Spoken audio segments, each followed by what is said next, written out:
ನಿನ್ನ ಮನಸ್ಥಿತಿ ಹೆಂಗೈತೆ ಗೊತ್ತೇನೋ? ನಿನ್ನ ಮನಸ್ಥಿತಿ ಅಲ್ಲ, ಎಲ್ಲ ಇಡೀ ಭೂಮಂಡಲದಲ್ಲಿ ಎಲ್ಲರೂ ಕೂಡ ಶಕ್ತಿಗೆ ಆದ್ಯತೆ ಮಾನ್ಯತೆಯನ್ನು ನೀಡ್ತಾರೆ. ಒಬ್ಬ ಕಪ್ಪಗಿದ್ದಾನೆ ನೀಗ್ರೋಸ್, ಅವನ ಜೊತೆ ಒಬ್ಬ ಬೆಳ್ಳಗಿರೋ ಅಮೇರಿಕನ್, ಇವರಿಬ್ಬರನ್ನ ಕಂಪೇರ್ ಮಾಡಿದ್ರೆ ಇವನನ್ನ ಸರ್ವಶ್ರೇಷ್ಠ ಅಂತ ತಿಳ್ಕೊಳ್ತಾನೆ. ಒಬ್ಬ ನರ್ಪೆತ್ಲ ಸಣ್ಣಗಿದ್ದಾನೆ, ನನಗಿಂತ ಸಣ್ಣ ಇದ್ದಾನೆ. ಇನ್ನೊಬ್ಬ ಬಾಡಿ ಬಿಲ್ಡರ್, WW ಫೈಟ್ ತರ ಇದ್ದಾನೆ. ಅವರಿಬ್ಬರನ್ನ ನಿಲ್ಸಿದ್ರೆ ಹಿಂಗಿರ್ತಾರೆ.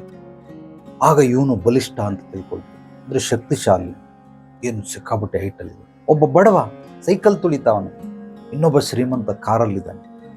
ಅವನಿಗೂ ಇವನಿಗೂ ನಾವು ಕಂಪೇರ್ ಮಾಡ್ತೀವಿ. ಇವನು ಬಡವ, ಇವನು ಶ್ರೀಮಂತ. ಪ್ರತಿಯೊಂದರಲ್ಲಿ ಅವನು ಸಣ್ಣ ಒಂದು ಮನೆ ಕಟ್ಕೊಂಡು ಅವನು ದೊಡ್ಡ ಬಂಗ್ಲೆಲ್ಲ ಅವನು, ಆ ಮನೆಗೂ ಈ ಮನೆಗೂ ಕಂಪೇರ್ ಮಾಡ್ತೀವಿ. ಅಲ್ಲಿಗೆ ಬೇಕು ಅಂದ್ರೆ ನೀನು ಶಕ್ತಿಶಾಲಿ ಆಗ್ಬೇಕು, ಬಲಿಷ್ಠತೆಯನ್ನ ಪಡ್ಕೊಳ್ಬೇಕು, ಧೈರ್ಯವಂತನಾಗಬೇಕು. ಒಬ್ಬ ಪೊಕ್ಲ, ಇನ್ನೊಬ್ಬ ಧೈರ್ಯವಂತ.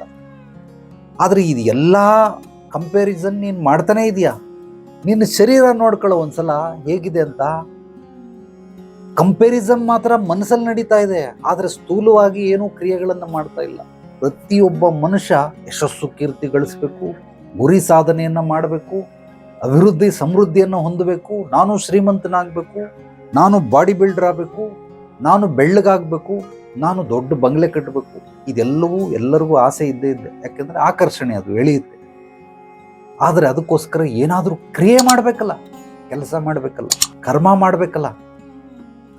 ಯಾವಾಗ ಕ್ರಿಯೆ, ಕರ್ಮಗಳು, ಕೆಲಸಗಳು ವಿತ್ ಆಕ್ಷನ್ ಇರೋದಿಲ್ಲ, ನಿನಗೇನು ದಕ್ಕಲ್ಲ. ಸುಮ್ಮನೆ ಕುತ್ಕೊಂಡು ಜಪ ಮಾಡಷ್ಟೆ. ಸಾಕಷ್ಟು ಬಾರಿ ಹೇಳಿದ್ದೀನಿ ನಿನಗೆ.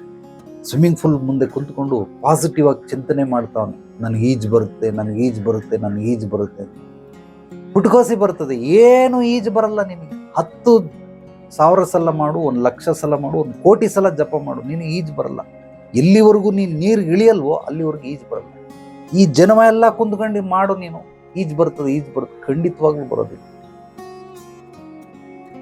ಯಾವಾಗ ನೀನು with action, positive with action ಕೆಲಸ ಮಾಡೋದಿಲ್ವೋ ಅಲ್ಲಿವರೆಗೂ ಪಾಸಿಟಿವ್ ನಿಜವಾಗ್ಲೂ ನಯಾಪೈಸದ ಕೆಲಸ ಮಾಡಲ್ಲ. ವಿತ್ ಆಕ್ಷನ್ ಮಾತ್ರನೇ ಕೆಲಸ ಮಾಡೋದು.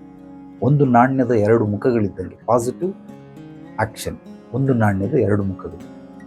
ಆಗ ನಿನಗೆ ಬರ್ತದೆ. ನೀನು ಪುಸ್ತಕ ಓದ್ಬಿಟ್ಟು ನಾನು ಈಜಾಡುವುದು ಹೇಗೆ ಅನ್ನೋ ಪುಸ್ತಕ ಓದ್ಬಿಟ್ಟು ಹೋಗಿ ದಡಕ್ಕಂತ ಬಾವಿಗೆ ಬಿದ್ದು ಸತ್ತೋಗ್ತೇವು. ನಿನ್ನನ್ನು ಕಾಪಾಡೋಕ್ಕೂ ಯಾರು ಬರಲ್ಲ.